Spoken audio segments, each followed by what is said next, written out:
On est en master informatique appliqué à la gestion d'entreprise.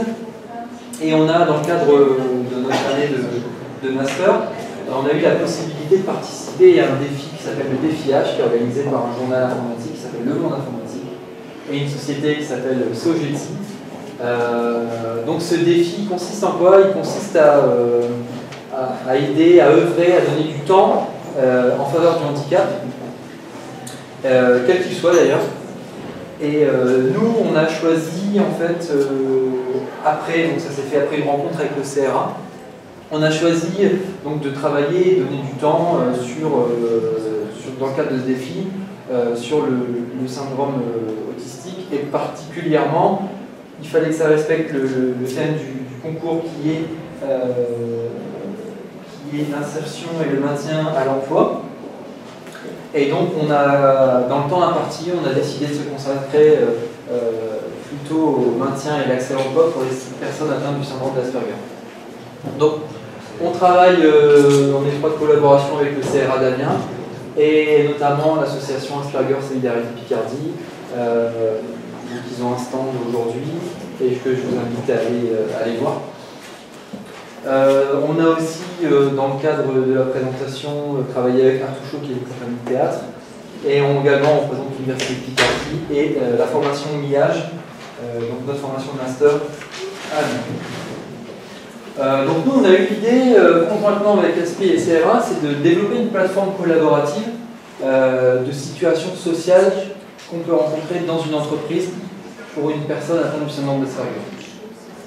Alors quand on parle de plateforme collaborative, on parle d'un site web dans lequel les professionnels de l'autisme pourraient facilement déposer des scénarios de la vie sociale dans l'entreprise, mais aussi des associations de parents, etc. Un outil qui ne soit pas réservé qu'aux informaticiens, mais bien aux professionnels du secteur, qui soit facilement possible de déposer des vidéos, etc., de choisir des questions, etc., d'intégrer vraiment des choses relativement facilement. Donc on a choisi pour un premier pilote qu'on a réalisé donc, vendredi dernier, donc c'est vraiment très très frais, c'est quelque chose qui est encore en développement, etc. On a choisi de réaliser donc, des scénarios, un premier scénario filmé en prise de vue réelle, donc avec des acteurs. Alors, pourquoi ce choix? Parce qu'on a vu que le numérique, en fait, le développement numérique vieillissait bien souvent assez mal, et on a décidé donc de se concentrer sur des scènes de vie réelles, donc tournées à la caméra, qui je pense seront plus pérennes dans le temps. Et à la première personne, afin de renforcer l'immersion donc dans les yeux de la personne Asperger, vraiment de voir à travers ses yeux, enfin d'essayer, on ne peut pas le faire, mais d'essayer de le faire à travers les yeux. Donc comme je vous disais, donc, la thématique c'est vraiment le soutien à l'insertion et au maintien de l'emploi. Alors donc c'est, on a pu discuter donc, grâce à cette journée avec une personne qui va nous soutenir et nous inviter à rencontrer une société qui est basée en Seine-Maritime, une société d'informatique qui emploie des personnes atteintes du syndrome d'Asperger, donc une société informatique. On va pouvoir se caler une disponibilité dans notre emploi du temps et voir avec eux comment ils gèrent au quotidien les entretiens d'année, s'il y en a bien sûr, les entretiens d'embauche, comment se passent les relations professionnelles et interprofessionnelles. Je pense notamment, tout bêtement, des postes café, des choses informelles, des scènes informelles de la vie professionnelle. Donc ça va être vraiment très prochainement. Donc voilà la présentation de la plateforme, donc du site web. Alors on l'a voulu accessible aussi bien sur un ordinateur que sur les nouvelles technologies, c'est-à-dire les tablettes et les téléphones. Alors le site web, je suis désolé, il n'est pas disponible à l'heure où je vous parle, il n'est pas disponible en ligne, mais il sera prochainement, on est confiant pour le mettre en ligne prochainement, et pour que tout le monde puisse aller découvrir le site et puis peut-être dérouler les premiers scénarios. Donc le premier scénario qu'on a filmé, c'était la scène du téléphone. Donc c'est basé sur une expérience d'un Asperger qu'on a rencontré, qui nous a expliqué que voilà, il a travaillé dans une entreprise, on lui a imposé de répondre au téléphone, c'était très compliqué pour lui, il a eu beaucoup de difficultés, il ne savait pas comment gérer le téléphone, ce qu'il devait dire à la personne en face, et d'autant plus que dans cette scène, en fait, ce qui lui est arrivé, c'est que la personne ne voulait pas du tout joindre son service. C'était vraiment un service qui n'était pas concerné, il n'était pas du tout le service. Donc on a essayé de se baser sur son récit, en fait, et de vraiment se calquer au plus proche de ce qu'il a pu vivre, en fait, et on a essayé de réaliser ça. Alors on a décidé de séparer en 3 niveaux de difficulté. Le premier qui est le niveau de difficulté facile, dans lequel, dans le scénario, on va éviter tous les emplois des mots à double sens, des expressions françaises qui sont nombreuses, il faut le dire, qu'on utilise tous les jours et qui sont difficilement assimilables. Dans le niveau de difficulté moyen, parce qu'on veut vraiment une réelle progression, et du coup dans le niveau de difficulté moyen, on va commencer à intégrer des phrases toutes faites de la langue française qui ne veulent pas forcément dire ce qu'on pense ou qui ne sont pas traduire littéralement. Et dans le troisième niveau de difficulté, excusez-moi, on a essayé d'amener des éléments perturbateurs, aussi bien des éléments perturbateurs sonores que visuels, donc comme un collègue qui arrive, un collègue qui est en train de nous parler, il se fait couper la parole, donc on ne sait pas si on doit attendre, etc. Donc vraiment des éléments perturbateurs. Donc je vous montre un petit peu le rendu en fait visuel qu'on a obtenu avec. Donc on a utilisé forcément une nouvelle technologie pour ça. On a utilisé une GoPro, donc une caméra GoPro accrochée sur le front de Valentin, qui a joué le rôle du stagiaire. Donc la caméra GoPro, c'est vrai que l'angle est particulier, etc. On est encore en train de travailler, on affine, on peaufine, on essaye de voir le rendu qu'on pourra avoir qui pourrait être correct. C'est pour ça aussi qu'on est vraiment soucieux d'avoir des ressentis des personnes qui travaillent avec, enfin des professionnels comme vous, pour avoir des ressentis et même des personnes, on a pu rencontrer des personnes Asperger aujourd'hui qui nous ont donné leurs ressentis, comment ils vivaient la scène, etc. Donc ça c'était très très intéressant pour nous. Et on est preneur de tout ça. Donc, le scénario se déroule en quelques secondes. Donc, le collègue nous explique ici qu'il doit s'absenter et qu'il faut qu'on réponde au téléphone. À la suite de ça, une pop-up apparaît, enfin une image s'incruste devant l'écran. Donc, c'est pareil, l'image, on va essayer d'affiner, etc. Le but, c'est vraiment qu'on se concentre sur cet encart.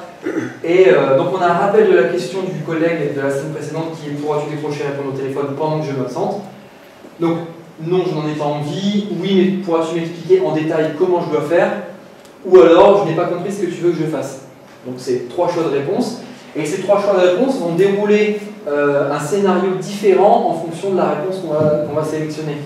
Donc si par exemple on va répondre: oui, mais tu pourras m'expliquer en détail comment je dois faire, et bien là le collègue va peut-être lui expliquer qu'il doit prendre en détail le nom de la personne qui appelle, son numéro de téléphone, le nom de la société, et vraiment tout ça pour rappeler et pour donner des astuces aux personnes qui n'ont jamais répondu au téléphone ou pour lesquelles c'est difficile de le faire, des moyens, je dirais pas mémotechniques, mais des moyens pour répondre et pour appliquer ça dans le monde de l'entreprise. Alors, je vais vous montrer la plateforme. Donc, elle est en local sur le poste. Et donc, pour l'instant, on a déployé qu'un seul scénario. Je dis, le projet est démarré depuis 3 mois, donc c'est très récent. On a déposé donc le scénario du téléphone. Ensuite, il se découpe en 3 niveaux de difficulté. On a une petite page sur le projet, le récapitulatif du projet, etc. Et très important, on a la page contact. On a la page contact dans laquelle chaque conférence, on le dit, on répète, c'est les suggestions, puisque le site va être en ligne vraiment très prochainement. Et on aimerait que les gens puissent tester le scénario, vraiment avoir un ressenti sur le scénario, aussi bien au niveau du fond que de la forme, savoir si c'est bien joué, si la scène est bien tournée, si les dialogues sont cohérents, si ce qu'on attend de l'acteur c'est cohérent. Bien sûr, le pilote a été réalisé vendredi dernier, donc ça a été fait, on a essayé de se trouver un emploi du temps pour avoir quelque chose à vous présenter aujourd'hui. Parce que voilà, on a eu une disponibilité d'un acteur qui s'est libéré, on a essayé de gérer ça. Donc, tout le long du tournage, il y avait un Asperger qui était avec nous, donc celui qui nous a raconté la scène du téléphone, il était présent. Il nous a aiguillé aussi dans les choix de prise de vue, dans les choix de réponses à apporter, etc. Donc on a essayé de respecter au maximum ce dont il a pu nous dire. Bien évidemment, je pense qu'il y a certaines choses qu'il faut encore affiner, etc. Donc c'est pour ça qu'on est vraiment très très preneur des retours que vous pouvez nous faire. Donc je vais démarrer la première scène du scénario en mode de difficulté moyenne. Donc je lance la scène, donc je clique sur le bouton commencer et je déroule la scène. Donc on voit qu'une personne est en train de taper au clavier. Je suis désolé, le son ne fonctionne pas. Ah si, c'est parce que le son ne fonctionne pas. Désolé, je appuie sur le bouton.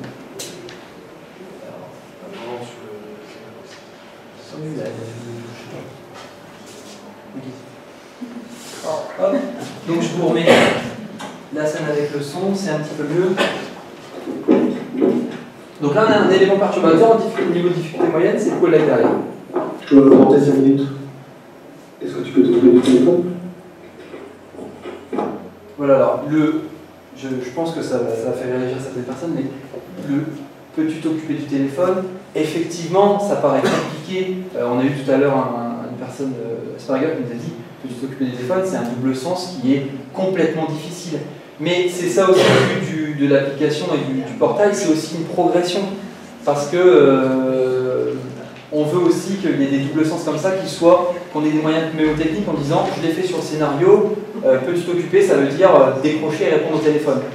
Bien évidemment, parmi les choix de réponse, il y en aura une qui est oui, mais tu pourras m'expliquer en détail comment je dois faire. Et là, le collègue va revenir pour lui expliquer, et bien c'est simple.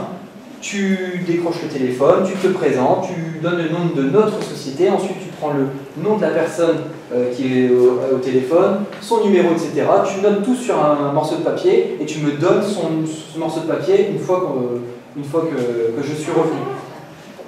Donc là, il y a 3 choix de réponse, hein, je les lis, c'est non, ça ne fait partie de mon travail, non, je ne suis pas à l'aise au téléphone, oui, mais tu pourras m'expliquer dans ce que je vous disais, et je n'ai pas compris ce que tu veux que je fasse. Donc voilà, donc, chaque réponse va dérouler un scénario. Les scénarios ne sont pas finalisés. On a voulu vous présenter vraiment la scène d'introduction pour que vous ayez vraiment un peu un aperçu de l'image et un aperçu de ce qu'on veut faire. Bien sûr, je le répète encore une fois, on n'a pas vocation à remplacer les ateliers d'habilité sociale. C'est vraiment un complément pour cette journée du numérique et des nouveaux outils multimédia. Nous, vraiment, c'est un complément. C'est quelque chose qui va être disponible donc, sur smartphone, on a testé, ça fonctionne très bien, sur tablette, et dans lequel on pourra faire quelques scénarios comme ça, le soir, sur une tablette, ou disponible n'importe quand, en fait, n'importe quel lieu. Du coup, vraiment, c'est vraiment un complément, il faut le prendre vraiment comme un complément, et quelque chose qu'on veut qui s'enrichisse avec les professionnels. Et qu'on va faire évoluer dans le sens où l'outil sera simple d'accès et dans lequel, juste en notant une réponse, ça va dérouler un scénario, etc. On veut vraiment un outil qui soit paramétrable par les professionnels et puis que ça soit partagé en fait, entre professionnels, par exemple, je pense entre CRA, entre plateformes, entre associations de parents, etc.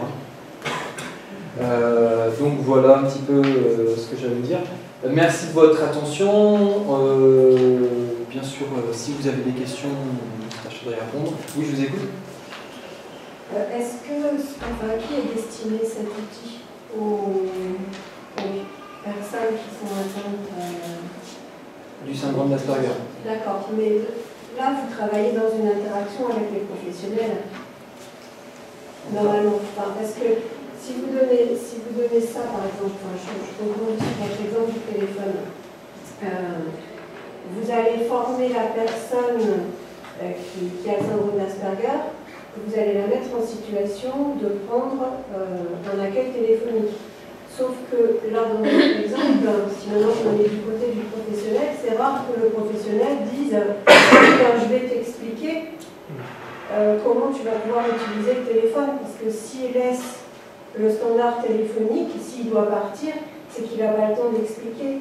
Donc ça doit être fait en amont. Donc je pense que oui, je comprends. C'est une question qu'on a eu juste à la présentation d'avant. Et effectivement, ce qu'on nous a souligné, ce qu'on nous a conseillé également, c'était, si vous voulez, que cette plateforme s'adresse aussi bien aux personnes atteintes d'Asperger, mais aussi bien aux collègues ou aux personnes qui vont travailler avec ces personnes et leur expliquer en amont et vraiment à travers le regard de l'autre, en fait, pourquoi la personne atteinte d'Asperger va faire ça, pourquoi elle ne va pas vouloir vraiment répondre au téléphone, etc. Et c'est vrai que c'est une remarque qu'on a eue tout à l'heure et dont on a noté, d'ailleurs on l'a noté, effectivement peut-être le déroulement d'une situation inverse. C'est-à-dire voir dans l'œil du professionnel et de dire mais pourquoi cette personne fait ça, pourquoi elle ne s'occupe pas du téléphone, ça paraît simple. Pour moi ça paraît simple, pourquoi elle ne le fait pas? Le professionnel, lui, il ne comprend pas les difficultés que peut rencontrer la personne qui a besoin d'un supérieur.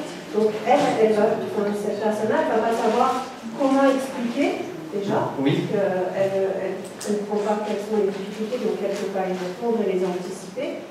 Et en plus, elle n'a pas forcément le temps au moment où la situation se présente. Donc il faut qu'il y ait une préparation, enfin, à mon sens. Et votre outil ne doit pas tenir.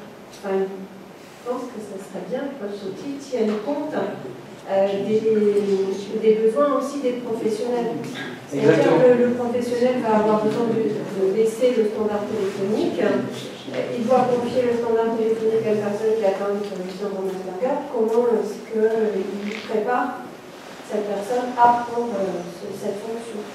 Exactement, c'est pour ça que ce que je disais tout à l'heure, on attend aussi beaucoup de la rencontre avec cette entreprise normande qui, elle, justement, échanger avec elle sur les difficultés qu'ils peuvent rencontrer et puis tout simplement, comme vous dites, c'est-à-dire aussi préparer aussi l'intégration d'un stagiaire qui peut être atteint du syndrome d'Asperger, comment on prépare son intégration.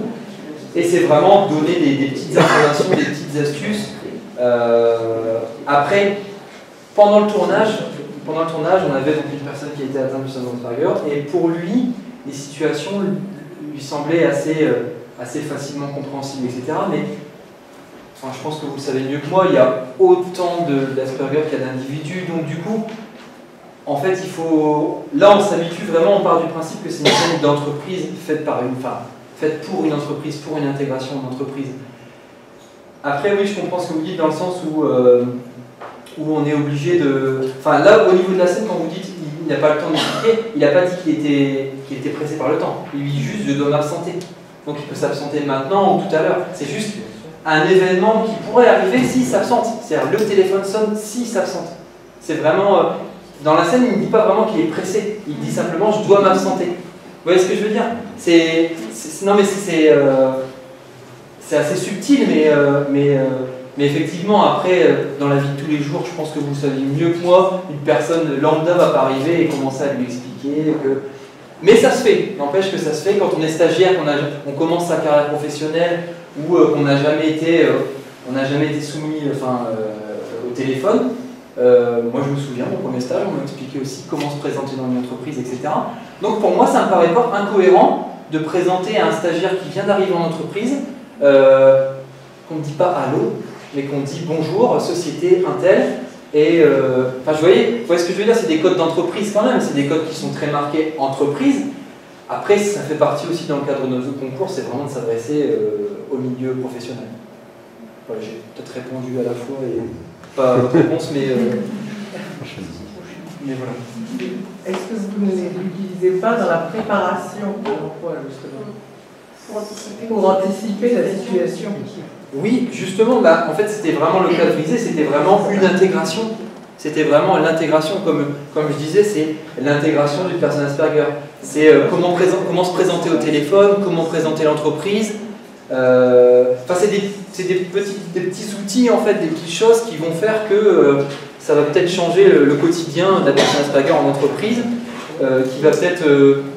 donc ça peut être ça, on avait pensé aussi on nous avait soumis l'idée, on avait trouvé ça intéressant, de traiter la scène d'une pause en entreprise, parce que déjà, moi je me souviens les premières pauses en entreprise, en entreprise on vient d'arriver, le premier jour, c'est compliqué, on ne sait pas à qui on doit se confier, on ne sait pas si on doit se faire payer un café ou en payer un parce qu'on vient d'arriver. Je veux dire, c'est des choses comme ça qui sont toutes bêtes pour nous peut-être, encore qu'elles ne sont pas toutes bêtes, elles sont compliquées à apprendre, et mon entreprise est remplie de codes, c'est rempli de codes sociaux, et du coup c'est vrai que je pense qu'il y a matière à faire, il y a énormément de choses, et comme vous dites, c'est plus une pré-rentrée dans le monde de l'entreprise. Exactement. Exactement. Oui, préoccupation économique. D'accord, dites-moi. Vous êtes en quelle année de MIAGE? Master 2. Bon, parce que votre entreprise, ce que vous venez de faire est tout à fait honorable. Pour avoir traîné beaucoup dans les milieux de la recherche, de l'université, etc., combien de fois j'ai vu des programmes qui ont été entamés, du boulot qui a été bien fait, des soutenances tenues avec succès. Après, vous partez, qui prend le relais?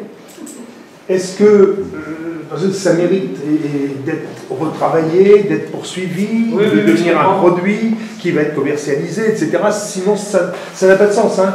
Une idée, il faut en faire un produit, puis il faut le vendre. Hein. Sinon, il n'y a pas d'idée, ça ne sert à rien. Donc, alors, comme ici on parle beaucoup des langues étrangères, je vois Twitter, Facebook, Social Work, tout ça, bon, très bien. Je ne sais pas pourquoi vous êtes comme ça, mais bon, alors quel est votre business plan? Voilà. Alors le business plan, je vous avoue qu'au bout de 3 mois, on ne peut pas forcément se faire un business plan. Il faut commencer par ça. On commence à y réfléchir, Vraiment, on participe dans le cadre d'un concours. Donc là, on est quand même soumis aux clauses d'un concours. C'est-à-dire que fin avril, il y aura un vote qui sera ouvert au public. Donc aussi bien à vous comme à nous, comme tous les professionnels, les gens dans lesquels ils vont pouvoir voter. Il y aura un lien qu'on va partager sur les réseaux sociaux parce que malheureusement, c'est pas forcément des langues très étrangères. Enfin, il va falloir s'y mettre. Et du coup, non mais on voit que ça. Non mais c'est vrai. Non mais c'est vrai, je comprends. Et du coup, on va partager pas mal d'infos sur notre Facebook, sur notre Twitter, par mail, même par papier s'il faut. Vous avez dit là. Et dans le cas, on va vous mettre un lien avec, si vous voulez, déjà ça peut être intéressant pour vous de voir les autres initiatives qui sont entreprises par d'autres écoles. Bon, je tenais à souligner quand même qu'on est en lice au niveau du défi avec 7 autres écoles qui sont toutes des écoles d'ingénieurs privés. Donc on est les seuls représentants de l'université et l'école publique en fait. Allez-y, on va vous pousser. Et du coup, effectivement, on va vous inviter un petit peu à aller consulter, et notamment à la fin avril, d'aller voir un petit peu ce qui se fait, et peut-être de voter pour nous. Alors on vous donnera le lien seulement si vous votez pour nous, ça, bien sûr. Bien sûr. Et donc voilà. Et donc dans l'idée où on serait retenu, etc., le business plan, je pense qu'il va être débattu et discuté. Pour l'instant, tout ce qui est propriété d'application et du site, ça appartient à notre association partenaire qui est ASPI, Asperger Solidarité. Et puis, donc nous on est juste auteur du site, ça appartient à ASPI. Maintenant, derrière, il y a une grosse société informatique qui est Sogeti, sous le nom de Capgemini, qui est un géant mondial de l'informatique français. Ils ont un pôle innovation qui est ultra compétitif, ils travaillent sur énormément de projets, notamment des robots pour les enfants hospitalisés. Enfin, ils ont vraiment les moyens de percer, ils ont vraiment des choses à nous apporter. On travaille avec eux donc, pour tout ce qui est aspect logistique pour l'instant, mais effectivement, le business plan, on n'a pas encore réfléchi, on est en train d'y réfléchir, et je pense que c'est vraiment Sogeti qui vont nous parler un petit peu de comment on peut faire. Mais nous, l'idée, c'est vraiment pas d'abandonner la situation, de présenter comme ça aujourd'hui, à une journée comme aujourd'hui, de présenter quelque chose et de dire on a fini le Master 2, merci, au revoir. Non, vraiment, de toute façon, ce qui s'est passé les années précédentes, c'est quand un projet a été un succès, même pas forcément au niveau du concours, il y a des projets qui ne sont pas arrivés ni premier, ni deuxième, ni troisième, mais qui avaient un réel intérêt économique, c'est une société privée, qui avait un réel intérêt économique. L'équipe qui a développé ce projet a été intégrée chez Sogeti, ils continuent toujours de travailler, l'équipe a été renforcée, aujourd'hui ils sont 16, ils vendent des robots dans les CHU. Je pense que voilà, on peut parler de réussite pour tout le monde, on peut parler de relations gagnant-gagnantes. Et puis, donc nous, c'est ce qu'on espère pour notre projet, c'est ce qu'on peut espérer mieux en fait pour notre projet. Ça serait bien. Voilà.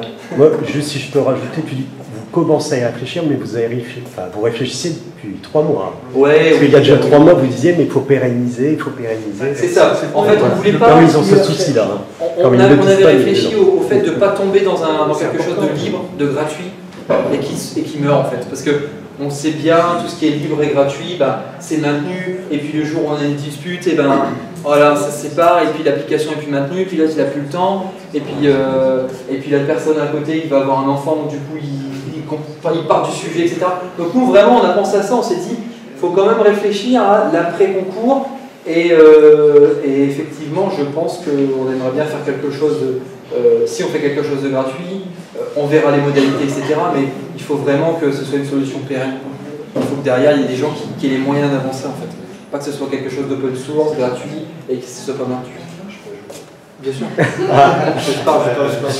Là, vraiment, l'objectif, jusque dans les 4 mois prochains, c'est vraiment l'objectif, c'est d'avoir la plateforme terminée.